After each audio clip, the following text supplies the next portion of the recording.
morning, everyone. Hey, it's nice to have you joining us this morning. We know you could be doing other things like preparing your overnight oats or making your oatmeal or doing whatever you do at this time of the morning, but we appreciate you taking the time to be with us, and we know that this is an important time to be together as the world is going through some interesting things. We have to take time to be together even if it's virtually, so we're glad you're here. What you can do is you can text your friends right now and tell them you're tuning into Unity, and they're going to enjoy a beautiful service right here in Unity of Boulder. So that's going to help us out, help us get together, keep the community of joy and happiness going right here in Unity of Boulder. And whatever platform you're watching us on, even on our website now, you can actually share this to YouTube or to Facebook or to Twitter. So we do invite you to share that right now so people can share in this live experience to whatever platform you're on. And you know that we have barrels outside our church. They're there all week. You can drive by and just drop off some food that you picked up at the market, some little extra non-perishable food that we can give to these organizations that are trying to help the people that have less food than we do. So that's taking, and this Tuesday at 10:30 in the morning, the ministers, all of us, will be out there on the parking lot to greet you, say hello to you. We'll be wearing masks and wearing gloves, but we'll be saying hello to you as you come by and drop off all the food that we can help these other people. So we'll be doing that until about 2 p.m., I think, somewhere around there, 10 About p.m. that to 2 time, p.m. So right. you can come sometime between then. We'd love to see your smiling, bright and shiny face through your car, of course, and we'll make that happen. I've got a question for you. At my 9 a.m. Sunday service, every Sunday, you make the lights brighter and brighter and brighter. Why? We're trying to deal with your aura. What's wrong with my aura? You don't have one. All right, so we do want to remind you of all the Zoom events that are coming up this week. Many opportunities to choose one. The first one you'll have is today, probably about 12:05. We'll be on Zoom for our fellowship together, so you can join us for that. We invite you to take notes during the service. You can come with questions so they don't just get to stare at our empty faces. You can actually start a conversation about questions you had about the talk. It could be this talk, Jack's talk, my talk last night. But we'd love to have some questions and comments about what you heard. Then you'll have the Monday meditation tomorrow night at 5:30 p.m. on Zoom. You have coffee with the ministers twice a week, Tuesday and Friday. Singles group, alternative healing group, women's discussion group, Sunday fellowship again. So all these are on our website if you need to check back on those. If you don't have the Zoom information, just email us at info@unityofboulder.com to get that information. We'd love to see you on Zoom. All right. What do you mean I don't have an aura? Don't cry.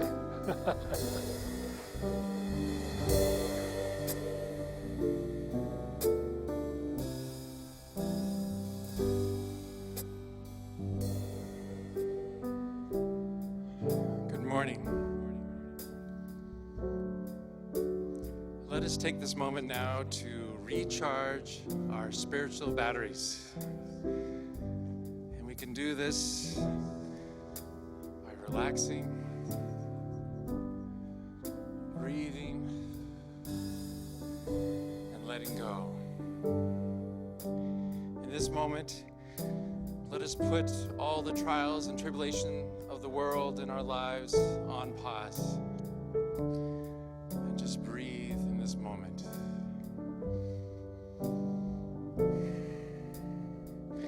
Center your attention now in the core of your being, your spiritual core. That core where you have a source of infinite love and light. Feel the warmth of the unconditional love of the universe in you in this moment now. Feel the flow of divine order, harmony, and peace within you now.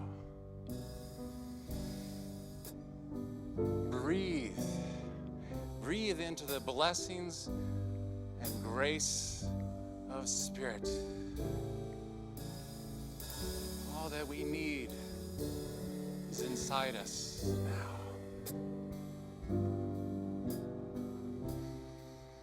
And we also take a moment to see all these blessings shining back out into the world. Each of us is a bright, bright star of love and light. Thank you, Spirit, for recharging our batteries. Thank you, Spirit, for all your infinite blessings. And to this we say, Amen.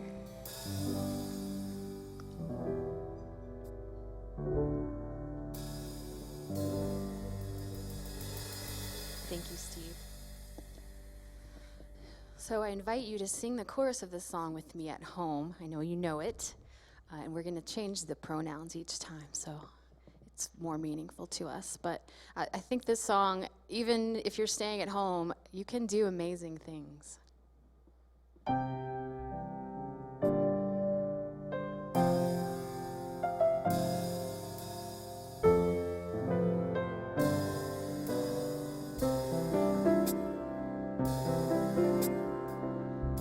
You will do amazing things with the choice each new day brings, and with every step you take, bless the progress that you make. The reason you live is there in every gift you give. Love your life, love your dreams. You will do amazing things. Amazing, amazing. You will do amazing things. Amazing, amazing.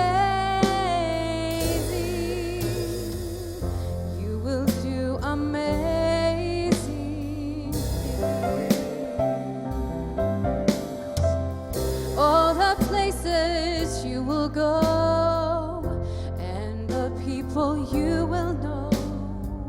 Don't worry when or where or how. You don't need to know right now. You're on the right track. No need to look ahead or back. Just enjoy what each day brings. You will do amazing things. Let's sing, we will do amazing things. Amazing, amazing. We will do amazing things.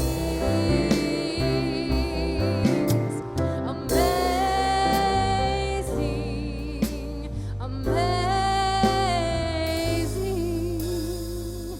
We will do amazing things. You don't have to work it out. Just stay in the here and now. Let your mind rest for a little while. Sometimes deepest answers come when you're out there having fun. So close your eyes and take a breath and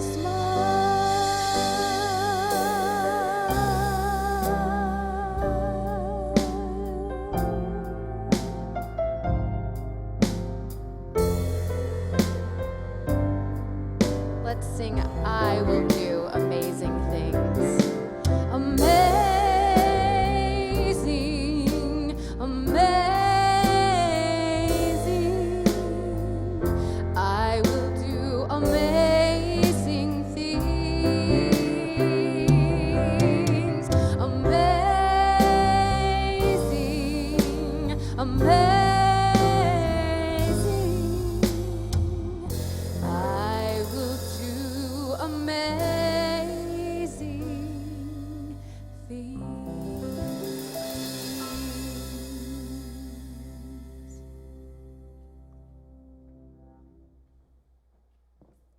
Thank you, Irna.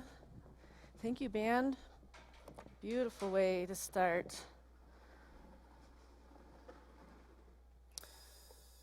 Good morning, everyone. Nice to have you all joining us today here at Unity. I just want to recognize that somebody donated this beautiful new lectern to the center, and this person knows who they are, and we're so appreciative.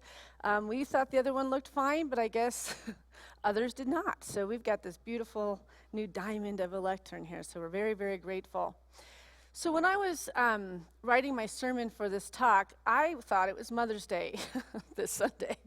And my last women's group, the topic was, how do we change the days when we're feeling like it's like Groundhog's Day every day? We're losing sight of what day of the week it is.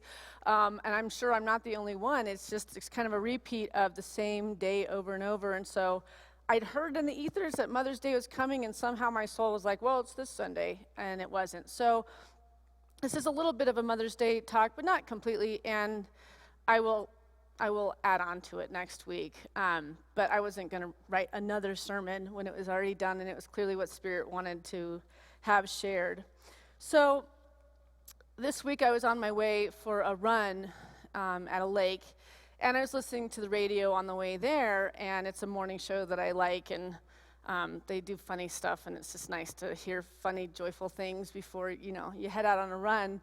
And the topic that they were talking about, they said, we don't want to talk about anything that has to do with what's going on in the world. We want to have a positive radio show today. And so the topic was, what are one of the firsts in your life that you would like to go back and experience again?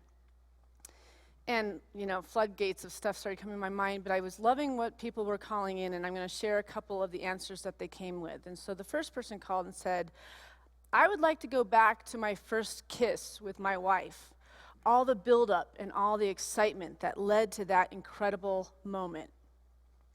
And another person called in and said, I would like to go back to the purchase of my first apartment, and the moment I walked in and felt the pride that I own this. And then this lady called, and she had the most touching one, and it's the one that really got me thinking. And she said, I would like to go back to the day my family dropped me off to college. I was so excited to be on my own. And then as they drove away, I had a deep appreciation of love of my family. Even though I'm on my own, she said, I realized I was going to always need them. That day was not the beginning of just me being on my own. There was a sense of longing as they drove away that now she had to start doing this without them by her all the time. And then a lot of people started calling in about that particular call-in because it touched people so deeply, because I think we can all relate with that moment when we either moved out or we went to college, that first time when you were going out on your own and venturing and navigating this big thing we call life. And so I started looking back on my childhood and on flashes, and I was thinking, what are some of the firsts that I would like to go back to? And there was this one first that came to me that's not like one of the great deepest ones, but I just had this memory of my mom who had Arinya. She had Arinya a lot when she was little. My mom really did co-parent big time with me when she was a little kid. And she came back to the office with Arinya, and she's about 6 years old, and my mom's eyes are this big, and she's so excited. She goes, oh my God, Syntysche, Arinya can sing. And I'm like, oh, wow, okay, Arinya can sing, and I thought to myself, oh boy, here it is, because I was raised in dance classes, singing lessons, gymnastics, flute lessons. I mean, we had more lessons. It was all in the creative arts, and it was such an important part to our childhood. But it was overwhelming at times, and it was busy, and I guess I kind of had decided I wasn't going to go that route with my kids, because I somehow was kind of making it wrong in my head that it was so busy, so I kind of was just kind of doing a lazy existence, raising Arinya, and here's the moment. Rennie's sang for my mom, and Rennie's standing there like, yeah, Nana thinks I'm a good singer. And I thought, and I looked at that little girl, and I thought, oh, you do not know what you just did for yourself just now. And I think that Arinya's first voice lesson was about 4 o'clock that day. It was the beginning. She left my life, and Nana's running with my kid, like, here we go. We're heading into it. And it was a subconscious choice to let my kids be whatever they wanted. I guess there was something in me that I thought this was a good choice to, like, not give them so much pressure. And I have a different perspective of it now when I look back on it. And I want to share this slide, and it says it this way. God could not be everywhere, and therefore he made mothers. God could not be everywhere, and therefore he made mothers. Clearly, at my age of 25 at that point, or whatever I was not in the best place. My different perspective, I realize now that I was still grieving at that point my inability to make a career happen in the performing arts. And that my whole life I had worked for that, with the singing lessons and the dancing and all of it. And here I was with a little girl, and I was still trying to now navigate this new life that I didn't find familiar, because I was supposed to be in New York, and I was supposed to be going after my dreams. And yet I let a boy get in the way of my dreams. And now I am in this situation with a young daughter, and I thought that I was doing the right thing, but basically my mom was giving me a lesson in that moment, and I know that she was. And if I went back, I would say that my mom was saying to me, Syntysche, don't forget who you are. You might be a mother that feels lost in the world right now, but your dreams still matter. Don't take that from your daughter or yourself. And I know that's why that came up when I was listening to that radio show, was we always need our mothers. It's not like you have your own kids and then you don't need your mothers. If anything, when you have your kids, you're like, this is so much work. This takes a lot of forethought and what I'm supposed to be doing. So looking back on that perspective, she put me back on my path of dreaming again. I'm going to take your little girl while you figure out what you're going to be doing so that you can keep doing this with her. And in the book, The Undefended Self, it says it this way. The spiritual path requires that we explore the personal dualities which become manifest in childhood and are carried over into adulthood. We need to unravel and reverse the process by which we have become alienated from ourselves and our environment. We make the journey from the limited identity of our idealized self-image back to the expansiveness of our real self. Each time we meet and embrace a hidden part of ourselves, something that was rejected in childhood as unacceptable or bad, we create more inner unity. We become more alive by awakening from our numbness and self-rejection. And for me, it wasn't actually that there was something bad that happened in my childhood. It was in my early 20s that I was looking back on my childhood and making it bad. Because that way, I didn't have to feel that I had disappointed myself. To this point, I was living in a state of self-doubt. I don't know how to move forward, I thought, because my self-rejection was winning over my inner guidance of what was next and what was being birthed in me.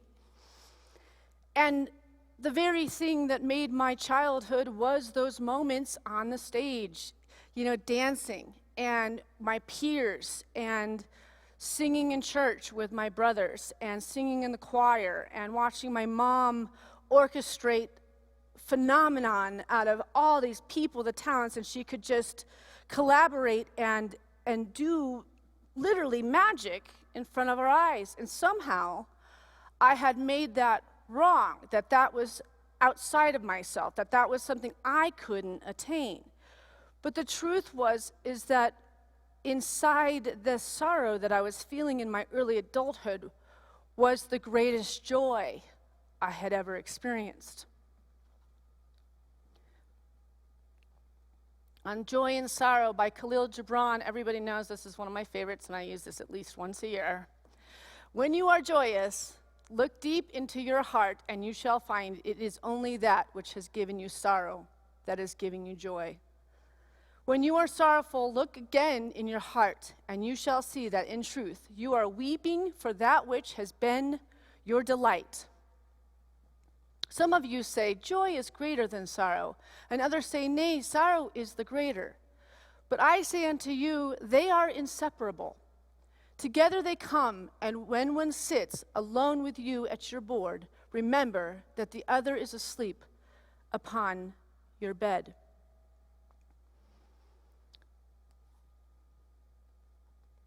My son Luca's middle name is Khalil, after Khalil Gibran. And he also was the same thing. That greatest joy gave me the greatest sorrow of my life.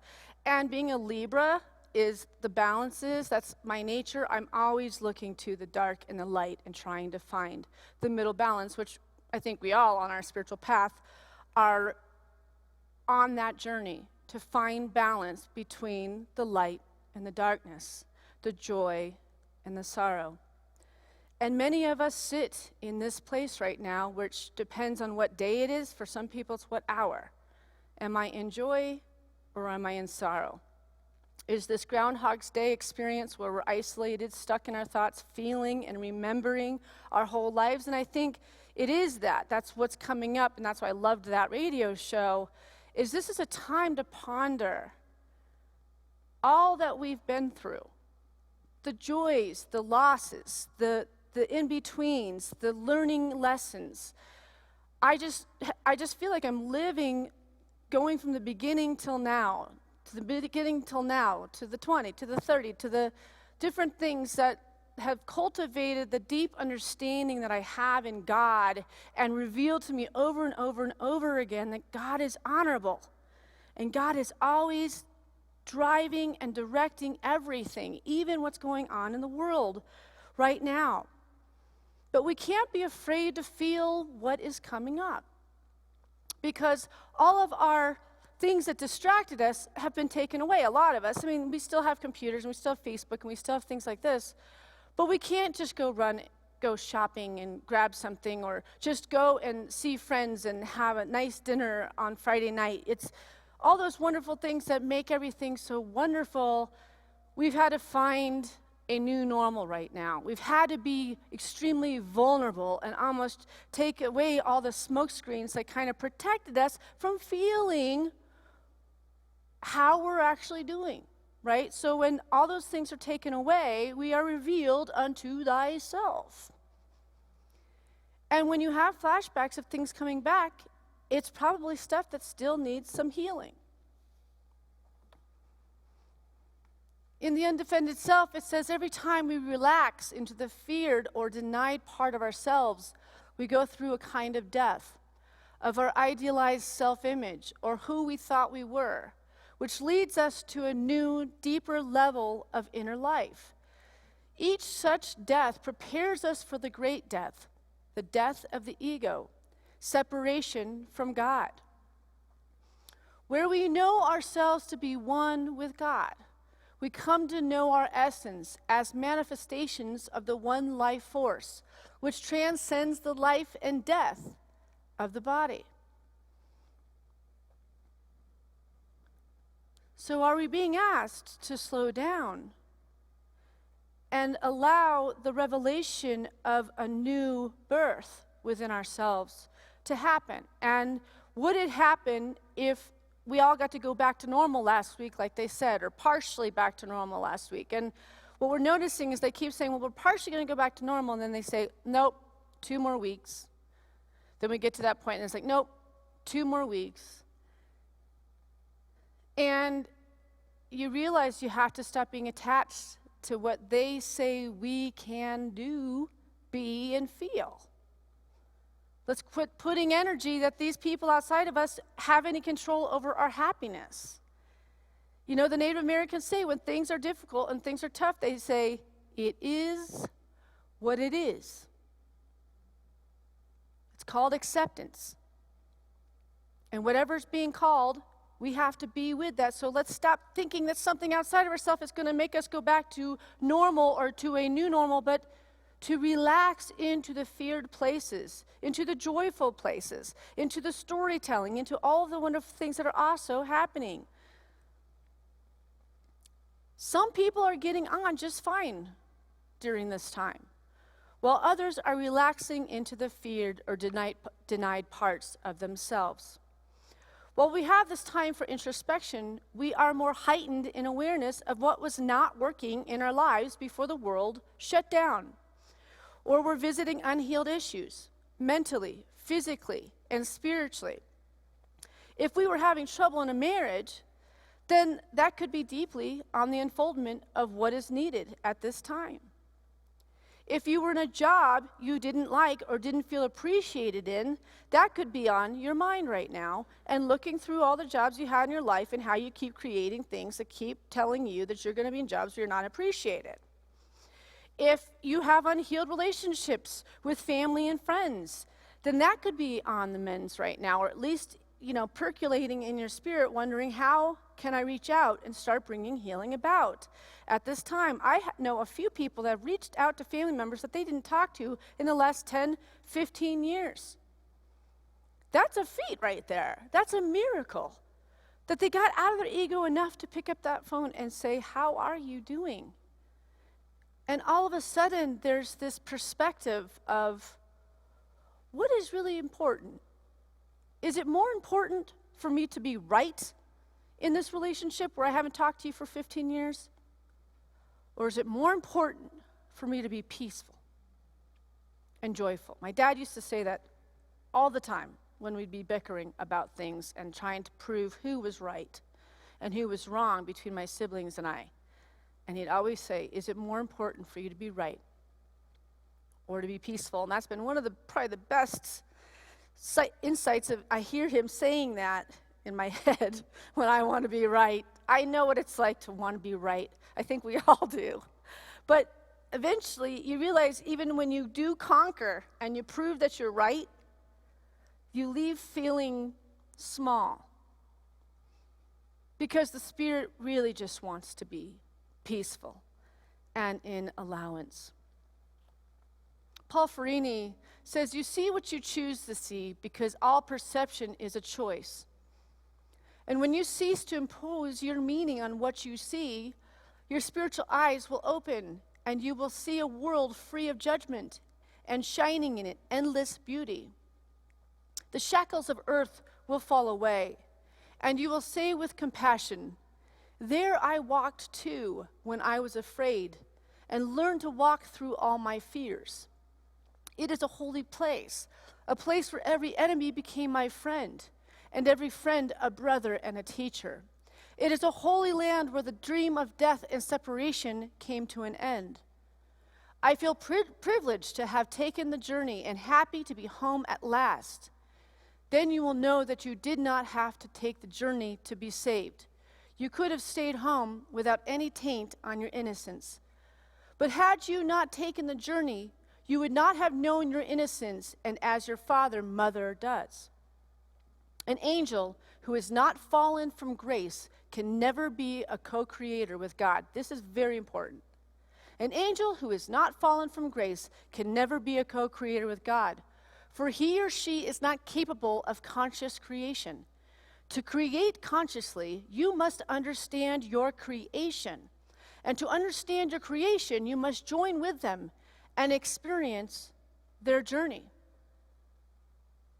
In order for you to understand your creation, you have to have felt all of it. You don't get to just be happy, happy, joy, joy. I love the people that are on a spiritual path, and all they do is just, I'm happy, joy, and I don't want to hear any negativity, and I don't want to hear any shadows, and I don't want to hear that stuff, because that's your stuff, and it's like, that's the beginners, I feel like, as spiritual beings. People that are awakened or self-realized are people that can be with all of it, because all of it is a teacher. And acting happy and holier than thou around people feeling their feelings of life I don't think is a spiritual virtue. I would call that out as a little kid. You know, growing up in a church, you see a lot of fake spirituality. You see a lot of people speaking the speak but not living it, you know. And from a little kid's perspective, I just observe, you know, people. And I used to love to sit underneath the reception table after church with my little brother. And we were little kids, and we'd sit, and there was like a tablecloth so they couldn't see us. And I could literally feel the vibration of the people at their feet, not even knowing what their faces were. There was just a knowing. Who were the really, truly, spiritually depth-aware folks versus not? It was just a knowing, and it wasn't a special gift that I was born with. We were all born with it. Everybody was born with intuition and a sense of, I know who is living this and who is not. And so the whole idea, I love this, where it says that an angel who has not fallen from grace can never be a co-creator with God because they don't understand what it is to hurt, to make a mistake, to fall apart, to lie, to cheat, to do the things that human beings do. We learn from those mistakes, and it builds deep empathy and compassion for people's life's experiences. That's how we become an extension of God here, is an understanding of your creation that God created. To be a spiritual being in the midst of the human nature, the human condition, the unseen pandemic, this is part of life. Something we were meant to experience all together. To grow us, to deepen our relationships, to uproot us. What is needed for a new awareness? The way of the peaceful warrior keeps moving through the light, exposing more and more of his or her divine heritage. And you don't ever get to the top of it. It is a constant, continuous process of deepening and exposing more and more of your divine nature. We're just all collectively experiencing this together right now. In Jeremiah 29:11, it says, "For I know the plans I have for you, declares the Lord, plans for welfare and not for evil, to give you a future and a hope. For I know the plans I have for you, declares the Lord, plans for welfare and not for evil, to give you a future and hope." We have to learn how to work with the invitations, tasks, and realities of each of the developmental stages of consciousness. We have to learn how to work with the invitations, tasks, and realities of each of the developmental stages of consciousness. So I want to read an excerpt from a wonderful YouTube that's been going on around right now, and I can't use them. We can get in trouble for using certain YouTubes. I wish I could, but it's called The Great Realization, Hindsight in 2020.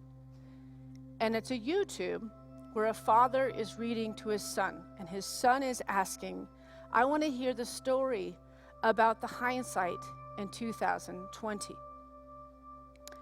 And the father goes ahead and starts reading.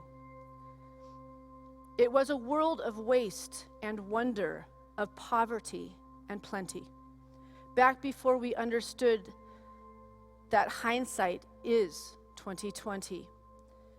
You see, the people came from companies to trade across the lands, but they swelled and got much bigger than we ever could have planned. We'd always had our wants, but now it got so quick, you could have anything you dreamt of in a day and with a click. We noticed families had stopped talking. That's not to say they never spoke, but the meaning must have melted, and the work-life balance broke. And the children's eyes grew square, and every toddler had a phone. They filtered out the imperfections, but amidst the noise. They felt alone, and every day the skies grew thicker until you couldn't see the stars. So we flew in planes to find them, while down below we filled our cars. We'd drive around all day in circles. We'd forgotten how to run. We swapped the grass for tarmac, shrunk the parks till there were none. We filled the sea with plastic because our waste was never capped, until each day when you went fishing, you would pull them out already wrapped. And while we drank and smoked and gambled, our leaders taught us why. It's best to not upset the lobbies, more convenient to die. But then in 2020, a new virus came our way. The governments reacted and told us all to hide away. But while we're all hidden amidst the fear, and all the while, the people dusted off their instincts. They remembered how to smile.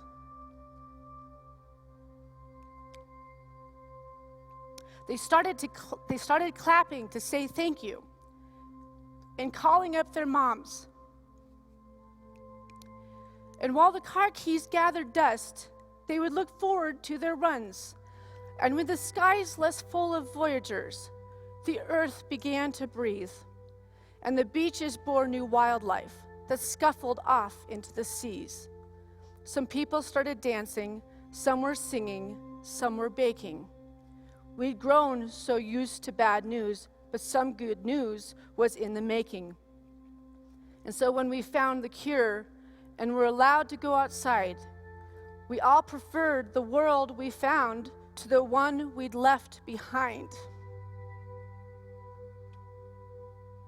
Old habits became instinct, and they made way for the new, and every simple act of kindness now given its due.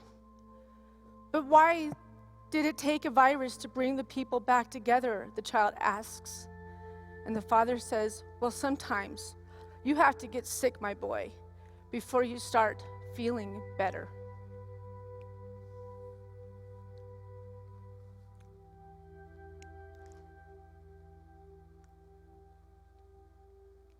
So there's something in all this for each individual to not lose hope, but to be restored in consciousness to the one love that is moving honorably in and through this experience, touching each heart one by one. And we can't know what will unfold from all of this, but to have faith that the unfoldment is what God promised, a future and hope. All over the world, people are slowing down and reflecting. All over the world, people are looking at their neighbors in a new way. All over the world, people are waking up to a new reality, to how big we are, to what really matters.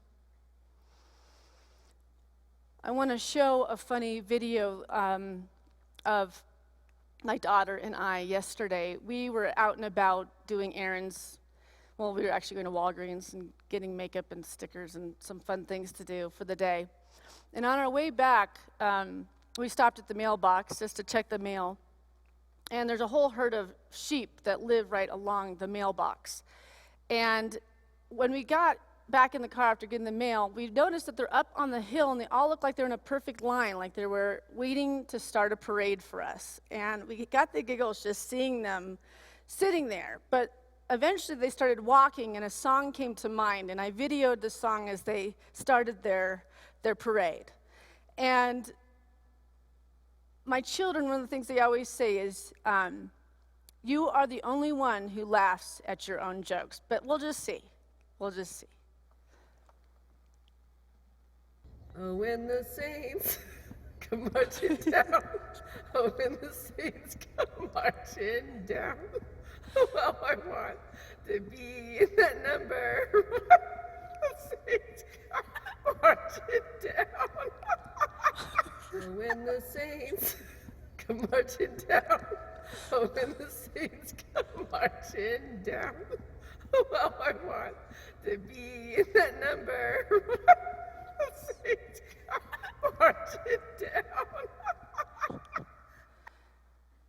I thought that would be good for us to kind of end this thing with, because I will say, because our whole life has stopped, things do crack me up a lot easier than they used to. It's just like, I think it's almost like a hysteria because things are so different. So there are moments I find where our family just, Tyler will say something and we just can't stop laughing, and it's so healing. It feels so good to laugh so hard. It just, life, we're just seeing the simple beauty that literally those sheep look like they were waiting. The second I started talking, they actually started walking. It was just, of course, I wish I could have sang a little bit more. I just was laughing way too hard. But if I was going to go back to all the firsts I would want to relive, it would be this. Going to see Cats on Broadway in New York with my family, and how the whole world of what I wanted to do woke in me around 13 years old. The birth of each of my children, every time you think you don't have enough love to give another child, and the second they are in your arms, you wonder how you ever got on in life before them. Looking in Mike's eyes when we got married, I never felt so safe and secure in my life. The day Mike and I closed on our house outside of Lyons. Holding my Gilly puppy for the first time, I knew he was destined for me, and it was the deepest love immediately. I think coming up with lists like this is very inspiring because it opens the heart, and those memories stem gratitude. And when we live in a state of gratitude, we attract things to be grateful for. It also aligns us with dreaming again. If we could achieve and have all those things, wonderful experiences, then it gives way for hope and allows all the unseen good to come to us. And I'll finish with this Bible quote. Hebrews 11:3. What is seen was made from things that are not visible. We'll take an offering for unity now.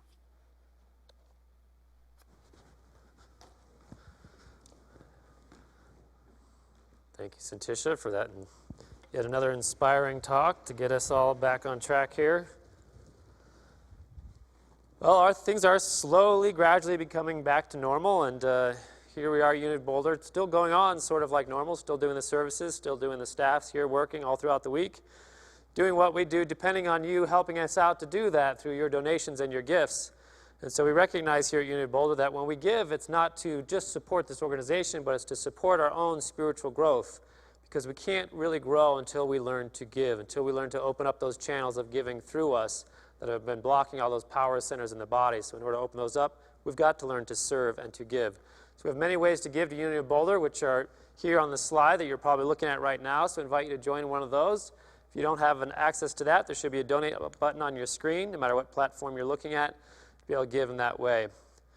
So when we do give, we like to bless whatever we're giving. So if you have a physical or a virtual or a spiritual gift, I invite you to put it in the palm of your hands, to see it there, surrounded in loving, healing, abundant light, and to bless it with this offering statement, if you'll say it with me no matter where you are. Divine love through me blesses and multiplies all that I have, all that I give, and all that I receive because I give. And now we have an incredible opportunity to have April Joy share her beautiful music with us. We really appreciate her coming in to be with us in person. It's nice to see real faces. Thank you.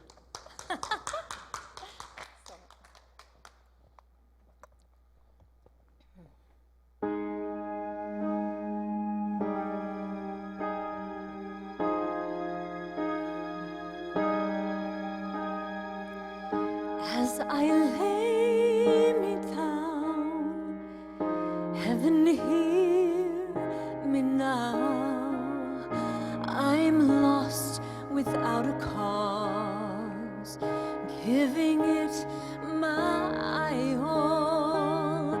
Winter storms have come, darkening my sun.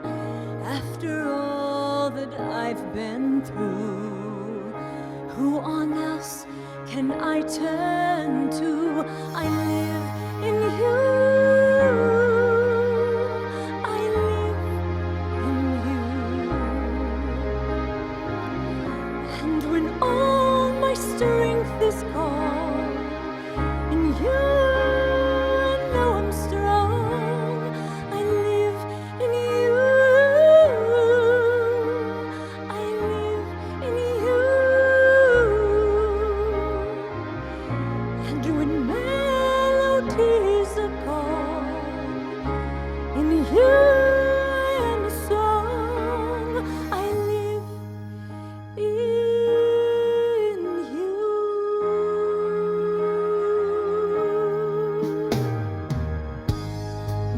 to lose my breath. No more fighting left, sinking to rise once more, searching for that open door. And every road I've taken has led to my unrest. I don't know if I'm gonna make it. Nothing to do but live instead. I live in you. I live in you. And when all my strength is gone, in you know I'm strong. I live in you. I live in you. And when melodies are gone, in you I am a song. When the levees have broken, my heart is calm, tumbling down on me. When the rain is falling, defeat is calling, I need you to set me free. Take me far away from the battle. I need you to shine. I live in you. I live in you. And when melodies are gone, in you I am a song.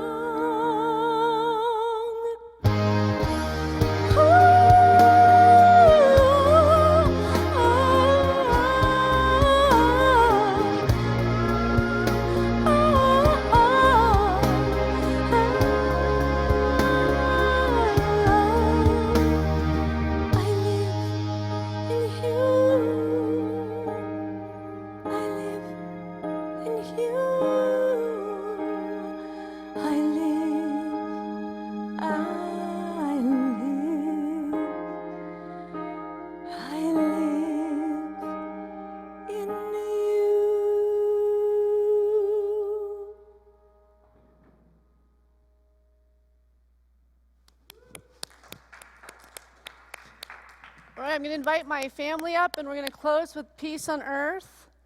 And we're going to do the Qigong giving and receiving, so we're going to sing it. This is a way for us to give love and to receive love. And you can start. They're coming. Oh.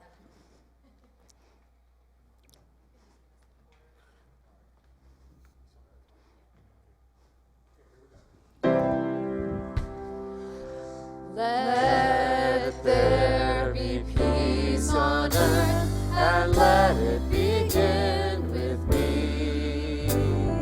Let there be peace on earth, the peace that was meant to be. With God as creator, family all are we. Let me walk with my family in perfect harmony. Let peace begin with me. Let this be the moment now. With every step I take, let this be my joyous vow. To take each moment and live each moment in peace because of thee. Let there be peace on earth, and let it begin with me.